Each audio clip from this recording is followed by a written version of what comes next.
So all of us have art and the spirit of art running through us. It's part of our innate human potential. And most of us, due to collective trauma, educational circumstances, and just systems of 21st century life, are cut off from our potential. Hello, welcome to A Work in Purpose. If you're asking yourself, what is my purpose? Then this podcast is for you. I am Wing, your host. In each episode, I interview people who are living out their purpose. I share their journey and the wisdom they've learned along the way so you too can discover and start living out your purpose. Happy 2023, everyone. As we start this new year, I know that many of us are in a transitional phase, whether it's picking up a new creative pursuit, finding a new job, or recovering from a setback. This period can be a vulnerable time for us as our identity is in flux and we may be holding on to limiting beliefs.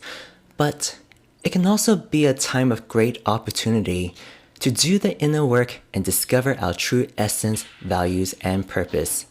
This episode, we're joined by Mars Gelfo, an artistic actualization ninja who coaches people to unleash the creative spirit that lives within all of us. Whether you are an aspiring artist, musician, or simply searching for a new job, this episode is for you. Mars shared his journey as a French horn player who made it as the top 2 finalists for an audition to join the LA Philharmonic, only to be bitterly disappointed with the outcome, and how it was during this dark period that he found his spark. Listen as Mars shares practical actions as well as some juicier methods from tantra practices you can take to release stuck traumas, fears, and criticisms to reignite your spark. He also shares the importance of assuming the identity of who you want to become and teaches us how to use the ping test to help figure out our purpose. And make sure to stay tuned to the end to hear Mars play a purpose-living prayer with his French horn exclusively for this podcast. Hello, Mars Gelfo. Welcome to A Work in Purpose podcast. I'm so excited to have you on. Yeah, thanks, Wing. Thanks for having me. So I'm very curious. You consider yourself to be an artistic actualization ninja. Can you share what that means? Yep. So all of us have art and the spirit of art running through us. It's part of our innate human potential. And most of us, due to collective trauma, educational circumstances, and just systems of 21st century life, are cut off from our potential. Whether we're working professionally as musicians, which involves issues of commoditization and commercialization and perfectionism, or whether we don't get to work professionally and we want to be involved in art, but maybe don't know how to use our time, don't know how to express ourselves, or feel like we're somehow not good enough to really go for what's inside of us. So artistic actualization is the process of coaching people into a lifestyle and choices that help them fulfill their artistic potential. And I'm a ninja at it because I've spent the last 20 years diving into cognitive science, peak performance, various spiritual traditions, deliberate practice, and how do you actually fulfill your potential? That's what fascinates and drives me. Interesting. So what are some things that hold musicians or artists in general back from fulfilling their full potential in general? I think number one is identity. So let me ask you, are you open to being coached right now? Sure. What's a belief that you have about yourself as a artist and creative being? I believe that, I'm not a good example because I embody this identity of myself as an artist. Mm-hmm. And I have this Post-it that says on my computer right now that says, I am a creative genius. So that's who I see myself as. I just need to do more of it. Beautiful stuff. Mm-hmm. Beautiful. So you're a great example because your identity is driving the way that you show up in the world. And part of the identity that I heard was also, I need to do more of it. Right. I didn't hear you say, and I'm doing more than enough. Like I'm totally thriving and magnetizing all of the opportunities for my creative genius to show up at the highest level of expression in this world. Mm-hmm. And not picking on you, but there's always a next level. Like no matter, you know, what, there's always tweaks and growth opportunities. But most people, you ask them like, oh, are you a musician? And they're like, oh no, I'm not a musician. I just play guitar. Mm. Or I can't sing, or I'm a terrible percussionist, or I'm a terrible dancer, or I don't know how to draw. I've heard it a million times and, around. That's an example of identity-based limitations that people put on themselves. Mm-hmm. And oftentimes it comes from education where, your fourth grade art teacher told you, oh, you'll never be an artist. Or for me, a key experience was applying to music schools when I was 18 and I got rejected from like all 5 music schools I applied to, Mm-hmm. and then got computer science scholarship offers from all 5 of those schools as well. So I internalized this belief that I'm not really fit to be a musician in some way, but I'm good at computers. Mm. Right. So I think it starts with beliefs. Mm-hmm. And then the other place is action. Actions flow from our beliefs about ourselves. If you see yourself as someone who is fit and works out all the time, then you're very likely to be out there training and getting your workouts done. If you see yourself as someone who's not fit, then you won't. And the same is true for our beliefs about ourselves as artists. It just tends to be a little bit less conscious because there's not as much collective dialogue about our artistic potential and our creative genius as humans. Mm. So for people who might be hearing this and they want to assume that identity, like how easy is it to just do that? Yeah. How do you switch into Right. seeing yourself as a creative genius or as an artist? I think it's a multifaceted question. I had a dance transformation about a year ago, and this is one reason why I'm so passionate about the topic now. Not always, but for the last 10 or 15 years, I'd made a lot of progress in my musical life, but my dance life was really stagnant. I thought I'm a terrible dancer. I can't dance. It's just not meant for me. I'd taken hip hop classes when I was living in Hong Kong and felt like all the teenage girls there were laughing at me, etc. And I went and met with a dance trauma therapist who helped me realize that my beliefs and limitations around dance were coming from trauma that got activated every time I got engaged in a dance situation. So I would dissociate and freeze. And from that place, it's very hard to dance authentically. So what did we have to do? We had to actually kind of drain out that trauma through a witnessing and clearing process that took about a week and a half. And then on the other side, I had a bunch of, affirmations and new beliefs that I started programming in myself. Like you've got yours about your creative genius. I've got on my French horn case, I'm constantly becoming a more powerful and expressive dancer.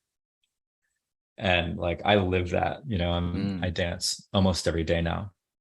But what was key for me was actually going into the trauma response that I had in the situation. So for some folks, they might get into a jam session or they might start drawing and notice that something feels somatically off, right? Like that freeze response or just annoyance or irritation or a desire to run. All of those are indications of a trauma response happening. And that needs to be held gently, usually by a practitioner, because it's very hard for us to hold our own trauma to resolution. So that's part of the work that I do with folks, is holding them through the unwinding of their trauma so that then it's a lot easier to install the beliefs about themselves. Mm. Does that answer the question? Oh yeah, for sure. And during that journey for you to embody that identity of being a dancer, like Mhm. how long did it take for your body to actually accept that, oh yeah, this is who I am? Like in the beginning, did it feel like it didn't really resonate with your body, right? Mm, yeah, that's a great question. Once I found the way, it was kind of instantaneous. Hmm. And the trick, and this applies to all sorts of arts. I've been doing it in music ever since, well, pretty much, I'll say the mushrooms showed me. In 2014, I started using a lot of psychedelics, and it showed me a whole new way to practice to process my musical trauma, which I had a huge backlog of as a professional musician.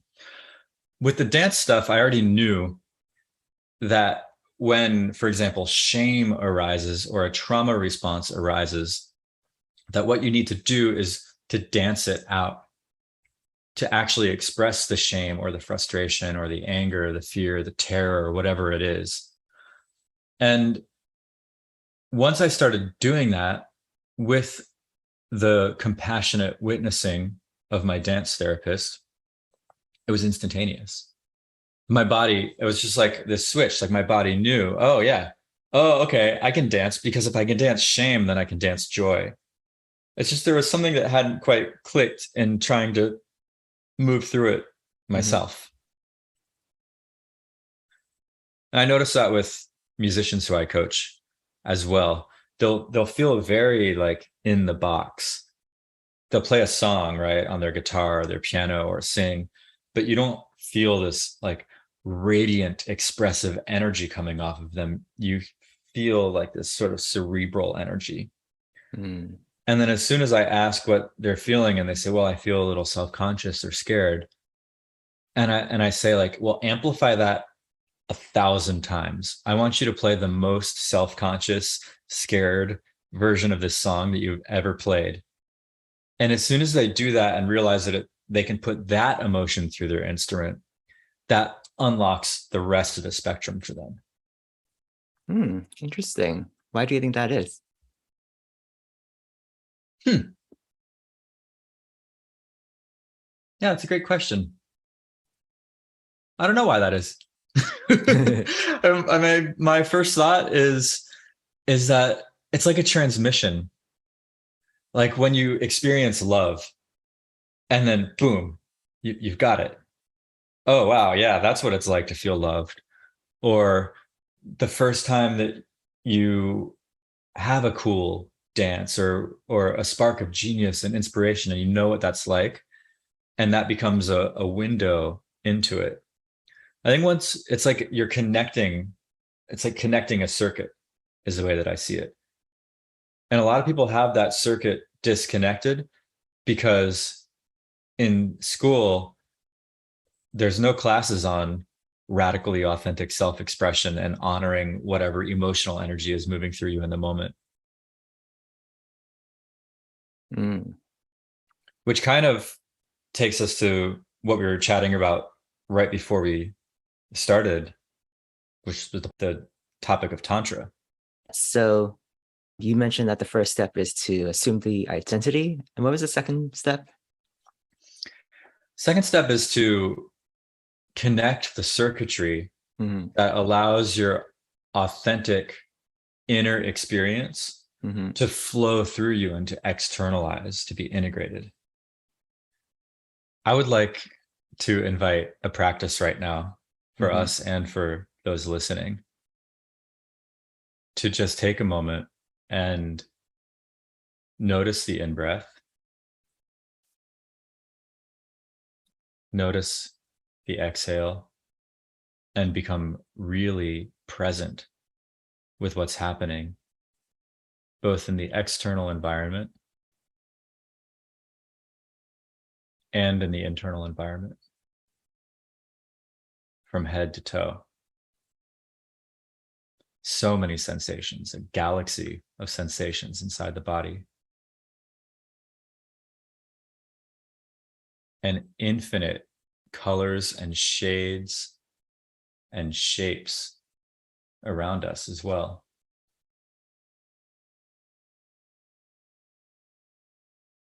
So there's immense aliveness in the present moment. Allowing that to flow through in sound or movement or art is really the practice, the capital P practice. Removing obstacles to that flow is, I think, what Tantra teaches us. Because you can't start with like the 1,000-volt version.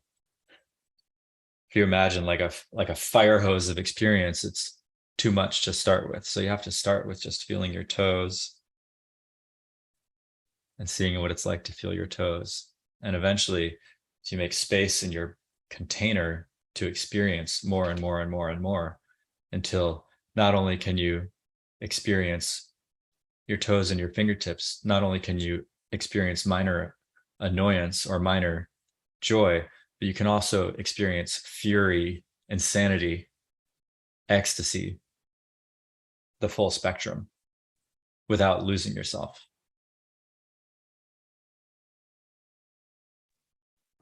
Mm. And Yeah. I'm curious, like, what comes alive for you hearing that? Well, to be honest, during the interview, my dog was scratching the cabinet for food, and the whole time I was like feeling anxious. I don't want to stop this interview to take care of that. And then when you made me pause and reflect, I'm like, yeah, that is exactly what I'm going through right now. Mm-hmm. I'm trying to have this interview, but then my dog is trying to beg for something in the background, and then I was kind of like torn. But And it's all good. yeah. Is your dog still scratching? Yes, she is. Great. So if you can take that like little tear in attention, the anxiety in the body, and feel it and love it, like, oh yeah, that feels fucking good. Yeah, no. Oh, yes, keep scratching. Yeah, Yes, even more exactly. scratch. Yes. Exactly. Exactly. Yeah. Wow, this is great. Yeah, can you hear it in the background of her No, scratching? Oh, no, okay.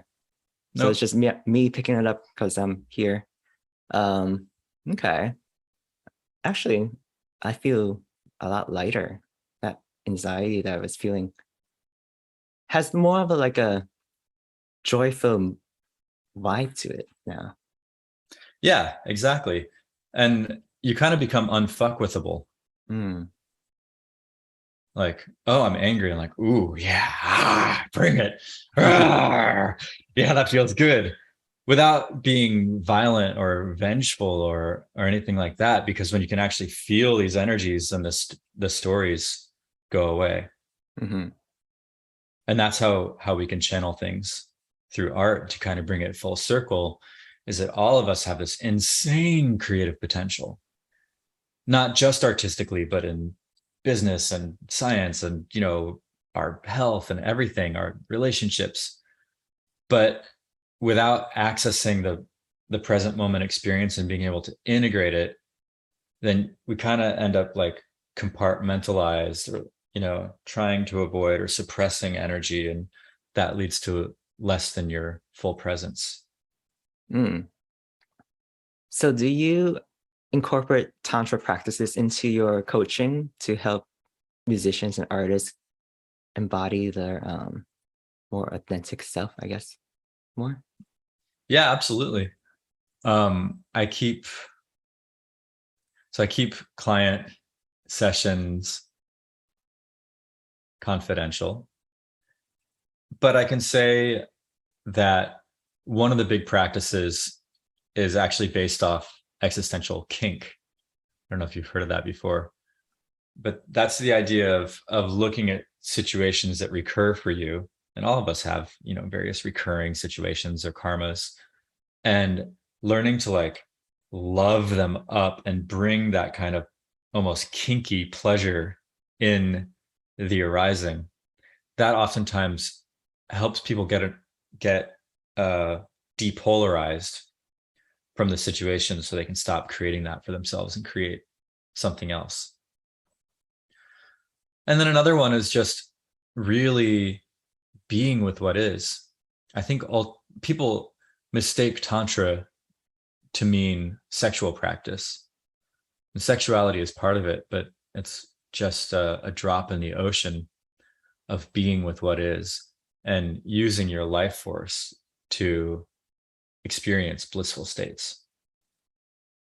So whether you call it that or not, I think it's present in a lot of coaching practices, or in any kind of practice where people are fulfilling their potential, getting to the next levels, liberating their life force.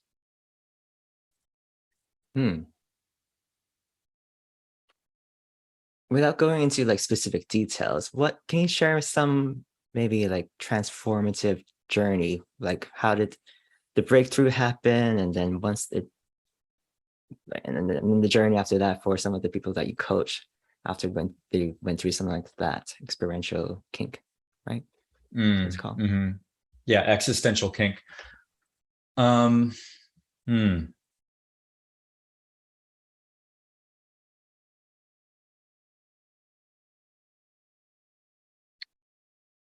Yeah, I'm gonna need to boil it down to very abstract, very abstract details.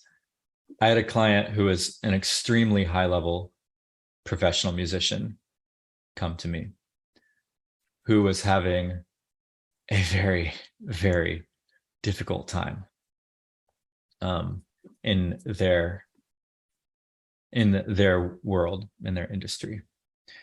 And they were experiencing a lot of fear and a lot of heaviness and contraction, overwhelm, stress, and didn't know what to do about it. And were kind of acting out from it. You've ever been in that kind of situation where you feel overwhelmed and your gears are turning and you're just running and spinning out, but nothing is actually useful happening? Yep. Yeah. Well, that's what was going on. And it was making their professional life kind of hellish, because the reaction to the stress was leading to choices that then manifested even more stress and more feedback and difficulty in the industry situation that they were in. So what did we do? Let's make some space, right? Let's make a very safe container to feel some of these feelings through to completion. And that's where I'd say some of the tantric practices, like Osho, for example, is a huge teacher of shaking. Shake, shake, shake, shake, shake, shake, shake. Osho and Taylor Swift. And one of the practices that I teach is just a release shaking. Like, go ahead and try it with me. And anybody listening who has a moment as well, just kind of, it starts really easy by flopping the hands at the wrist. Those tend to relax really easily. Yeah. And you can flop the elbows and the shoulders and even the head. Shake it off. Shake it out. If you do this for about 15 minutes, you'll feel like a totally new person. And that's what animals do. There's all this great footage online, but one of my favorites is of a polar bear that was hunted by helicopter. It's got to be terrifying. You're a polar bear, there's a helicopter coming after you. You don't know what a helicopter is. They're chasing you along the ice and then shooting at you. And, for a good purpose, they wanted to tag its ears and whatever, give it a name. So they tranquilize it, do their science mission things, and then they've still got footage on it. And when the bear wakes up, the first thing that it does is it shakes and like completes this sort of biting, angry reaction. And it takes about 30 seconds or a minute, and gets up and walks off like nothing happened. And that's why animals in the wild don't carry stuck trauma, because they'll shake it out when it happens. Same thing with a prey animal that gets chased, for example.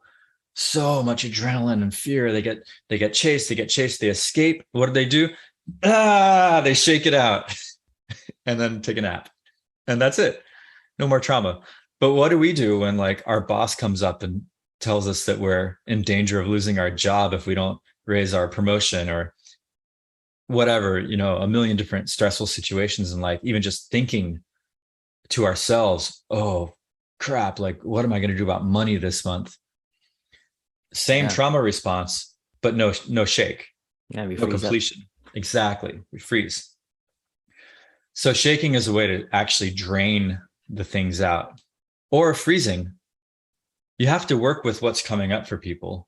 So if you're really feeling frozen and scared and protective, what I'll have people do is amplify it and hold the freeze and be with them in that. Just hold it, and just notice what's it like? What muscles are you using? How is it to be frozen? Let's just stay with that for a little bit longer. Don't let it overwhelm you, but let's stay with it. And eventually they say, I don't really feel like holding it anymore. I'm just gonna let that go. So just being present with the freezing moment too, and conscious about it. And giving it the time and the presence that it needs to unwind. But yeah, you're totally right. Without presence, nothing happens. Mm-hmm. That's the danger of dissociation when we get stressed or we get frozen and we go into the head and try to problem solve, when actually we need to go into the body. It's not about fixing, it's about being with. And can I add something, or do you have a question? No, please do. I want to tie this back to your overarching theme on this podcast, which is purpose, and how do people actually come into their purpose? Mm-hmm. I don't think it's like an engineering problem to solve necessarily. I think there are engineering problems to solve. Like, oh, well, if I have 6 people paying for a group course at this much versus one person paying for this much, like where is my time best allocated for maximum impact and financial regenerativity? Fine, that's an engineering problem. But to find and live your purpose, I think, is about, to get a little woo-woo, walking with the divine, being in connection with your intuition. And what that requires is being free of obstructions to listening and being in your body.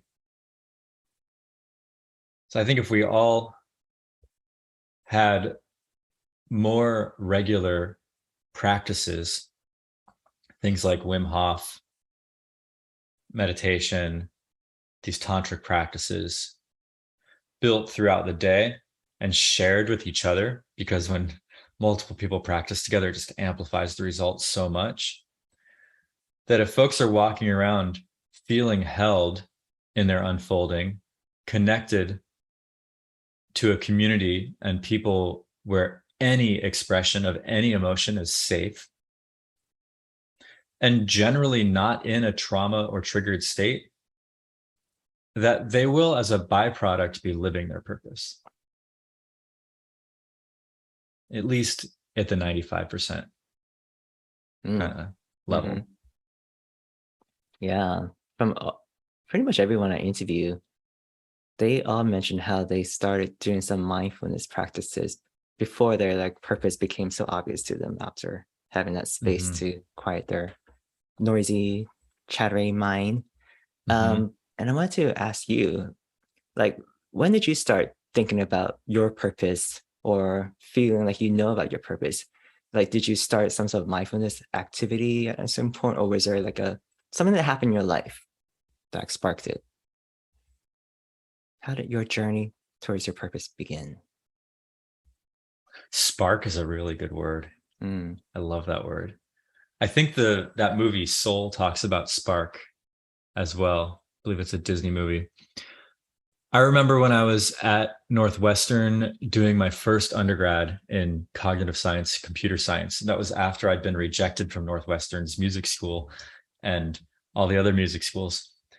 And somehow I had worked my way into being a substitute French horn player for one of the music majors in a little brass ensemble class, which for me was like getting gifted a raw vegan pecan pie with fresh organic chocolate on top. I don't know. It's insane. Like, oh my God, I get to go play this thing. So I played, I walked out. It was a sunny spring day, a French horn on my back, air smelling so good. And I just thought, like, wow, I have to do music. There could not be a clearer spark. Well, how am I going to do that? I'm about to finish a cognitive science degree. I've already been rejected from music school 5 times. Like, I don't know. But I knew I had to do it. And that was the first moment like that where a spark pointed the way. And then there was the work. But honestly, I feel like a lot of people get that spark and they're too afraid to take a leap or face rejection one more time, or just see what happens if they go for that job or that school or whatever. I'm amazed how many friends I have who are cool people that I respect and love and connect with, that when it comes to boom, they get a spark of insight, that they're afraid to take action on it. So I applied to music school again. Mm. I applied for more undergrads because I couldn't get into a master's because I didn't have any music schooling. And I got rejected again. Mm. And I remember one of the teachers, after I flew to Montreal for my audition, he said, well, you sound pretty good, but you're too old for a career playing French horn. You're too old to get started. It's okay. Great. And yeah, but one school I got into, Indiana. Mm. And that was it. That launched my music career. Wow. And I had a ton of pain on the way too. And that's the other thing that I want to say about coming into your purpose, or how you know, is when you have something so immensely painful happen in your life that you cannot ignore it. It's what Paul Chek calls the pain teacher. Mm-hmm. So I had this experience in 2012 auditioning for the LA Philharmonic. I'd been auditioning for orchestras for a while with some success and some failures. And I decided I was going to win the 2012 LA Philharmonic audition. Mm-hmm. And I absolutely destroyed myself in the process. I made it to the audition barely. I was having actually moving through, I think, the darkest period in my life, suicidal ideation and absolute physical wreckage in my body from practicing 8 hours a day. I was snorting Ritalin. It was like a bad situation, like capital B bad. And as I barely straggled onto the plane from Hong Kong to Los Angeles and joined 160 other professional French horn players who had passed the resume screening to play the first round of the audition. I made it to semifinals, the top 20. I made it to finals, the top 4, and I made it to super finals, the top 2. So it just came down to me and the other guy. Only one could get the spot? Only one gets a spot. Exactly. Wow. One of the most coveted jobs in the world for a French horn player. And I remember I was so jet lagged and tired for the super final round. And they like came into my dressing room to tell me I was about to play, and I was sleeping on the ground. I was like groggy, and I snorted some Ritalin and went on the stage to play my solo. Terrible. It's healing for me actually to even face this story. It used to be so charged. I felt so much shame around it that I wouldn't tell this story. And that's a testament to these tantric practices of feeling the feelings. But, make a long story short, I didn't get the job, obviously, and came back to Hong Kong in quite a bit of devastation. And I had a relationship end during that chaotic period. So my girlfriend that I'd lived with for 6 years had moved out. We'd broken up, and my body was in wreckage. I was in financial debt. And once I got back to Hong Kong, I had this weird pain in my appendix that sent me to the hospital for 5 days that they thought was appendicitis, but couldn't actually find anything wrong with me once they had prepped me for surgery. So I was in a bad spot, and finally found Chinese medicine. And when the doctor took my pulses and told me to stick out my tongue, and he just goes, "Oh, something very sad happened." And I was like, "Oh, dude, yeah." I made me some herbs, and that started my recovery. But that intense, dark period was also a spark, is what I'm getting at.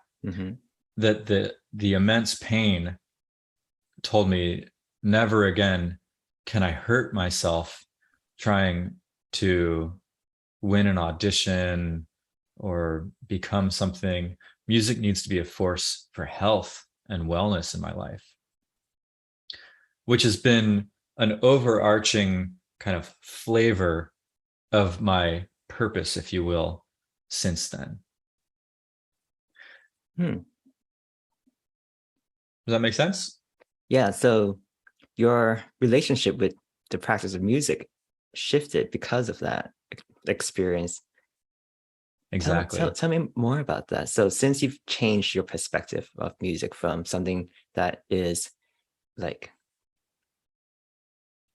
a goal that you're trying to achieve that seems to never be within your reach, or at least never finish across a finish line, to something that you enjoy doing just for the fun and joy of it. What was that like after you made that switch? Or how did you even realize that was the switch we were making, or are you just saying that looking back at it? It's more retrospective. Although I had some great help from my sister, who's also a coach, a long time coach. And I hired her to help me take my branding for my teaching and performing to the next level in 2013 or 14. And we came up with a brand called Practice Living Music. The idea meaning that not only are you living musically, but your music is living, not killing or dying. So it was within a year or two that I realized quite clearly that I needed to be in service of music as a force for wellness. And not just enjoyment, but really wellness. So if you think about the difference between moving for fun and moving to train, there's more intentionality and sometimes a little bit more push when you're training. It doesn't just have to be fun. In fact, it could be going to the dark depths of your soul using music, but in a healing way rather than in a harming way. So yeah, at first it looked like, okay, how do I optimize my practice so that my body feels good and I don't hurt my arms or my shoulders? How does massage and kung fu and dance play a part in my creative practice? What kind of supplements can I take? How's my hydration, my diet, my fresh air? And these days, it's more, I've got that pretty dialed in. In fact, I had this whole chapter where I realized that trying to plan all of that and structure my practice by myself on paper was getting a little bit complex and inefficient. So I built a whole music practice app and founded a startup in Silicon Valley called Modacity that takes care of all of that left brain logistics. So at this point, that's pretty dialed in for me. And now the questions are, how does my music practice benefit the collective? It's kind of a permaculture approach. In permaculture, you look at a system, it's got inputs and it's got outputs. And for a lot of people's creative practice, let's take artists. Well, amateur artists, they have the inputs, which is their time and their raw materials. And then they have outputs, which is the art that they create.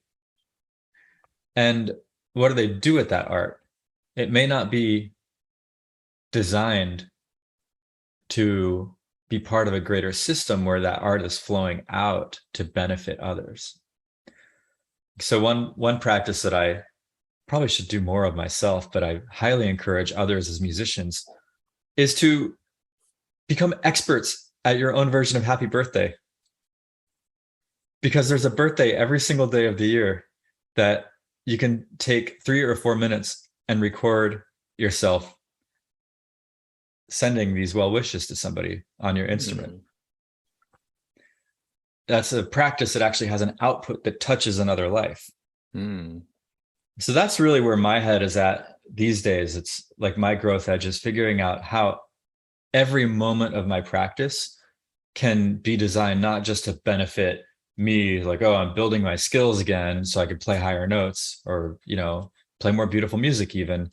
It's like, how can this benefit someone else? Even if I just record myself having a moment of beauty and send it to my mom or to a loved one. I always try to think about now collective wellness and how my music practice can be in service to that too. Wow, I love that. When you teach others to see their art form and music like that too, what kind of transformation do they get afterwards? Like, yeah, can you share that? Yeah, let me consolidate an answer for a moment.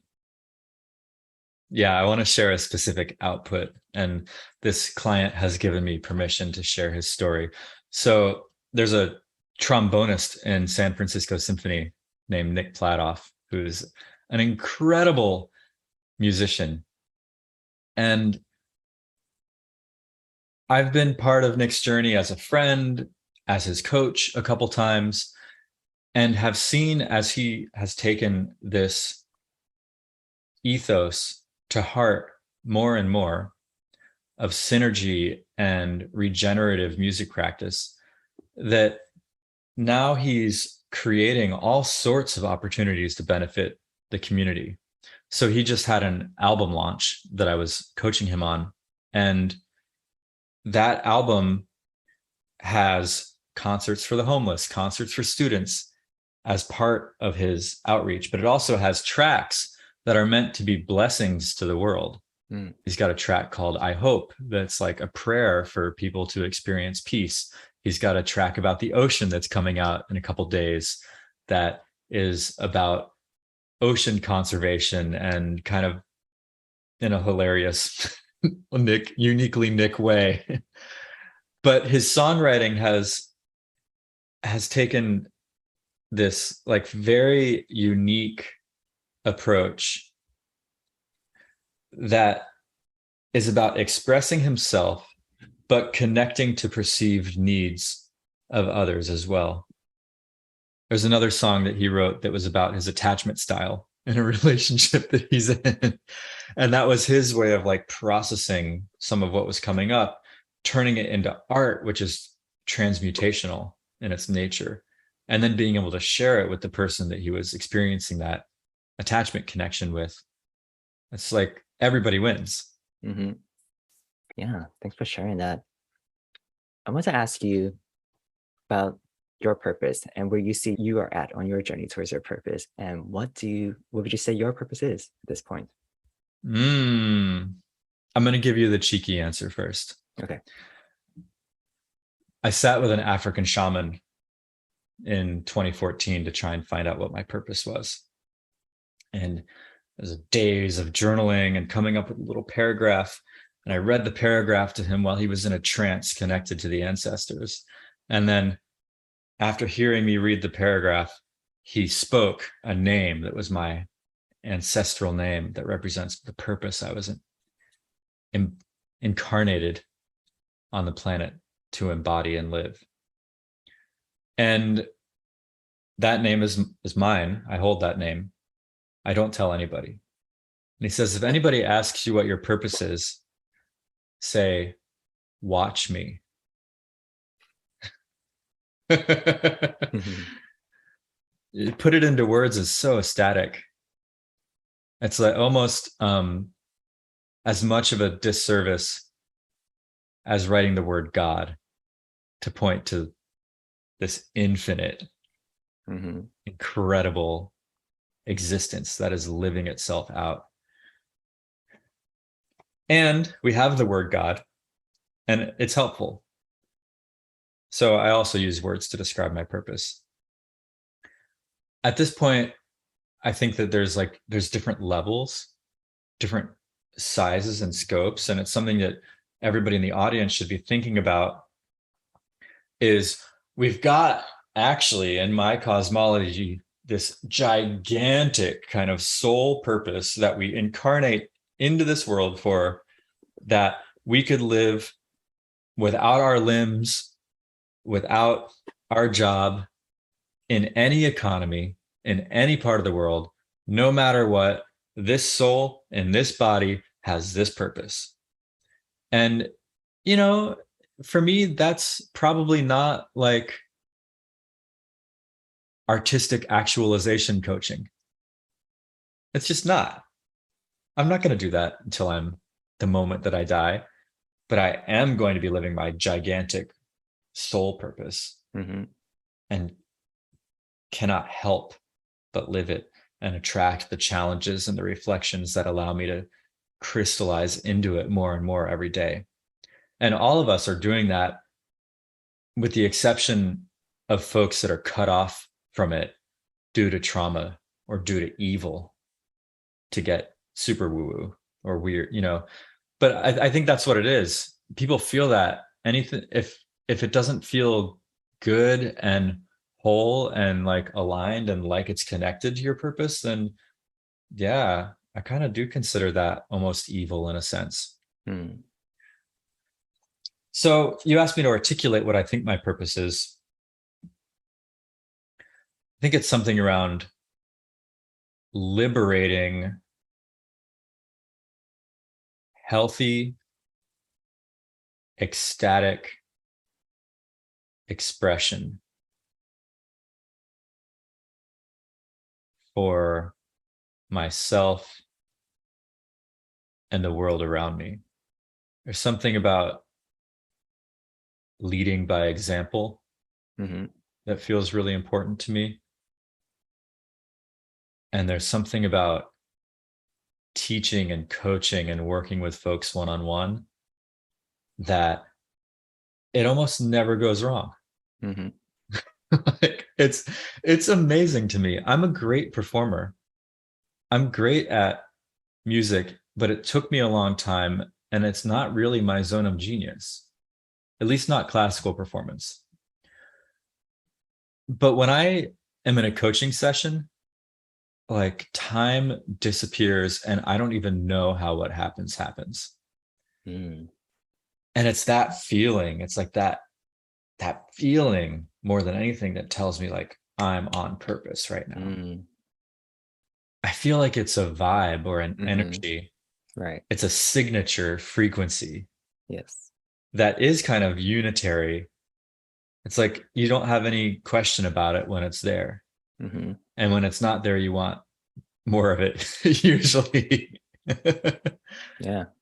Yeah. Hmm. I want to ask you, so in a few weeks, you are going to Burning Man, and you've mentioned how that you might come out of it. What was your term? Reborn or Oh, different totally. Yeah. version? Yeah. Definitely going to die. Hmm. Why do you think that? And can you tell me us more about Yeah. that? Why? Yeah. Why? Um, well, part of it is just, I know past performance does not guarantee future results, Hmm. but both times I went to Burning Man in the past, it was just ginormous, unbelievable transformation for me that took years to integrate. I feel like I'm still kind of screwing my head back on after 2019. And And that's great, because I don't regret the person that I've become thanks to that environment.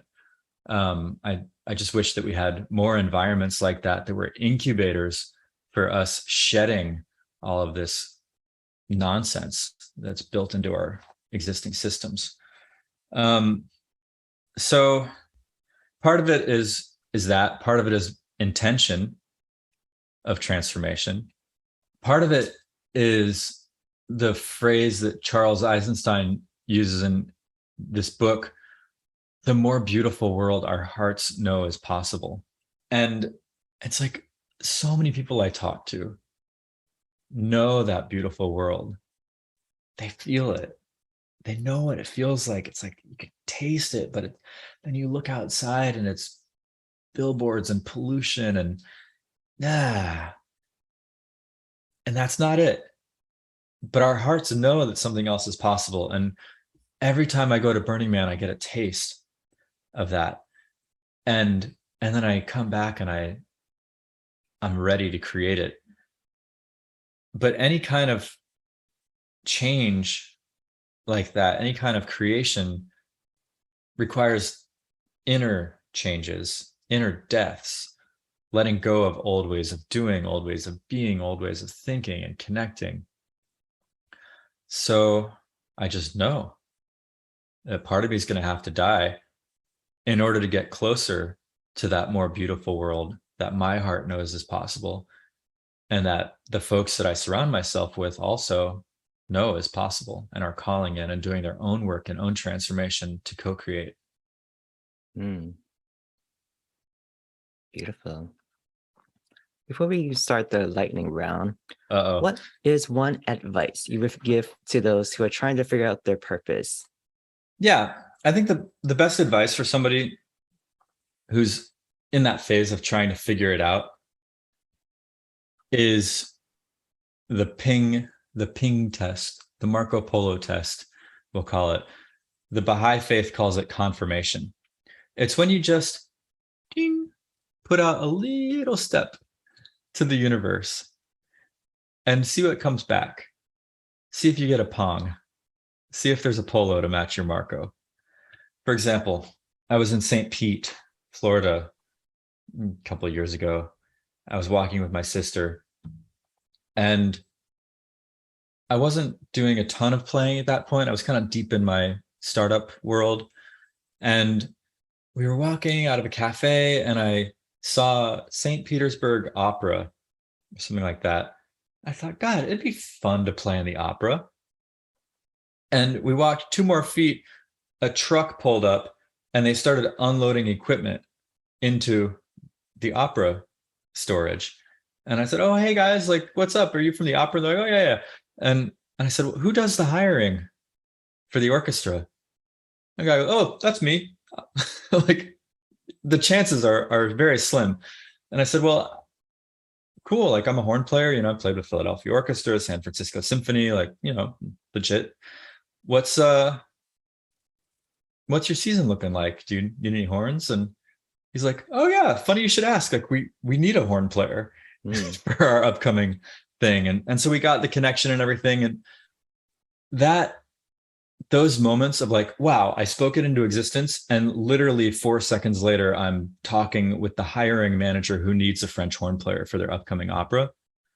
That's confirmation. That's Marco followed by Polo. And then there's other times when, you're like, gosh, I'd really like to do XYZ. Like, I put out a thing on Facebook some months ago. I said, who wants to start a breathwork club with me to do breathwork together? Crickets. I love no breathwork. Polo. Yeah, I love breathwork too. Everybody loves breathwork, right? You'd think someone surely wants to do some breathwork with me like once a week for crickets. It just wasn't meant to be. And I really am learning to trust those signs. Each of us has archetypes that are active at different moments. And I highly recommend, you should put this in the show notes, the link to Carolyn Miss's 72 main archetypes. Okay. There's a lot, but people read over it. There's the artist, the seeker, the lover, the king, the the jester, so many different energies that we embody. And one of them is going to be your prime archetype at a given moment that's driving how you need to show up in the world to fulfill your purpose. Mm-hmm. And when you act from that archetype, doors open, paths unfold. Polos come from Marcos, pongs come from pings. Mm. And when you're not acting from that archetype, it's like uphill and tough, and you're having to force.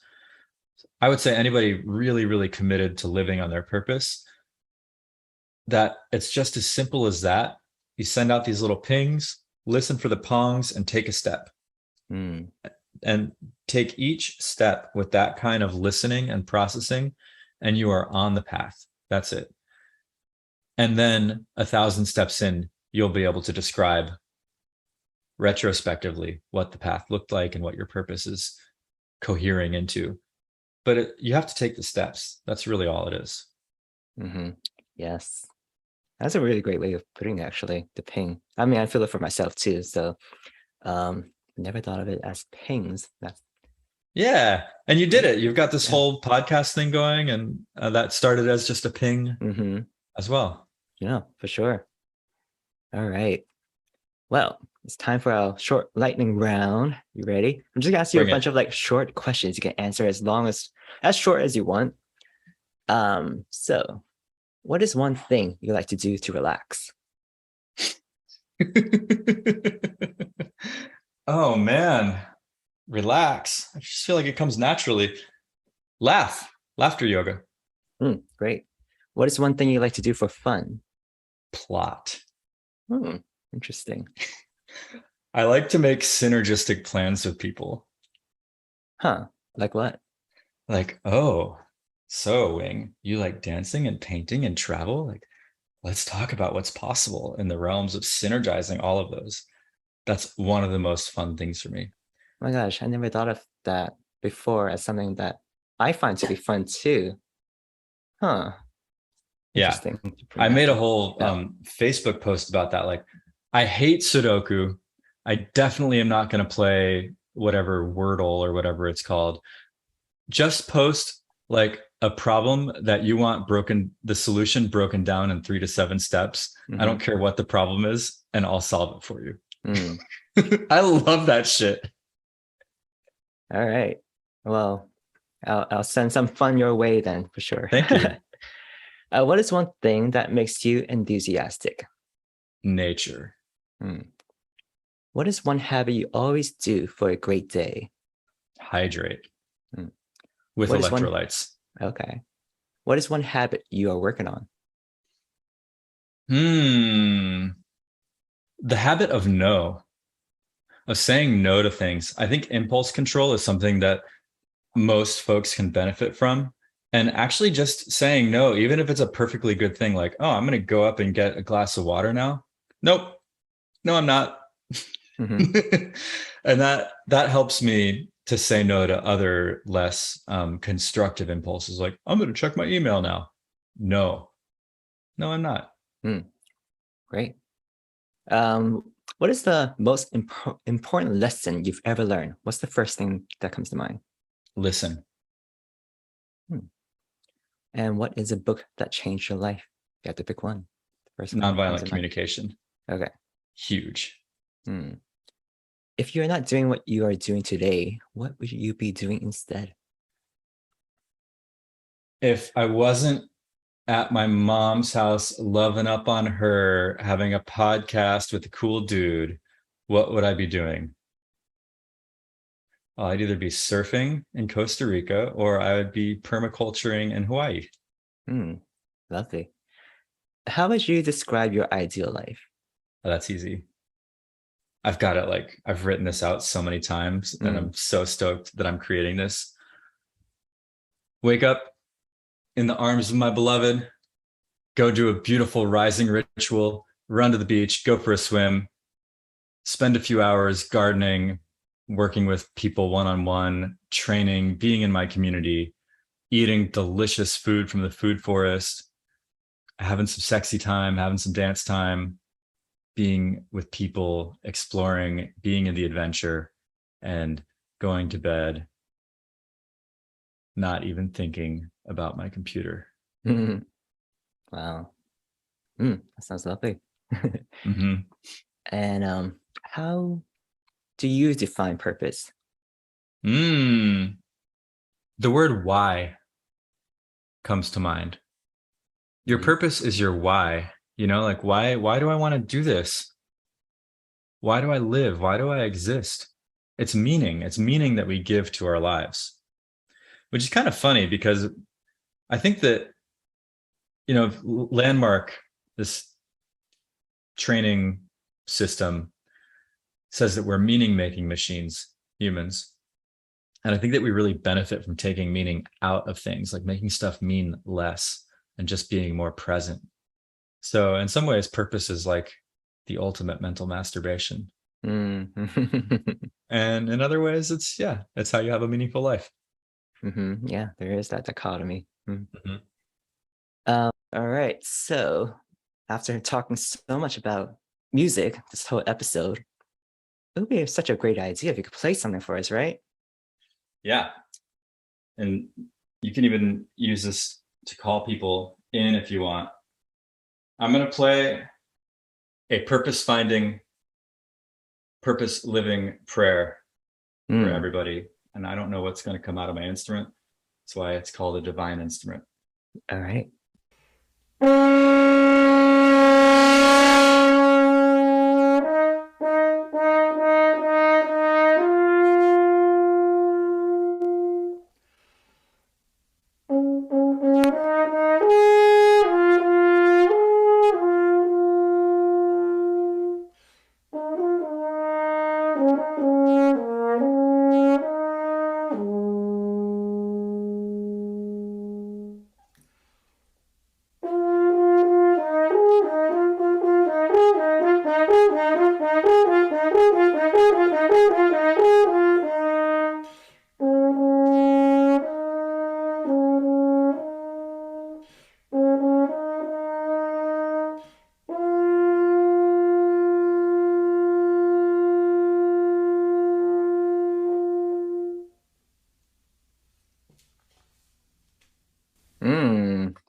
Bravo. Oh. Yay. That was great. Ooh, thanks for sharing that. Wow. My pleasure. It just came out of you just now, right? That what you just play. Yeah, No, it's just like, it was not rehearsed. No, yeah, I never know what's going to come out. It's just like a prayer, The way that I approach these things is I just embody the thoughts and energies that I want to embody. In this case, like good wishes for all. And I was looking at you. And then I just let the French horn take it away. Great. Awesome. Well, thank you for doing that. My pleasure.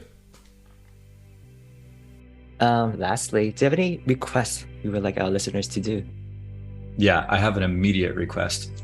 If you're listening to this, please exhale all of your air right now. Take a nice, delicious inhale. Give a good sigh. Feel your aliveness.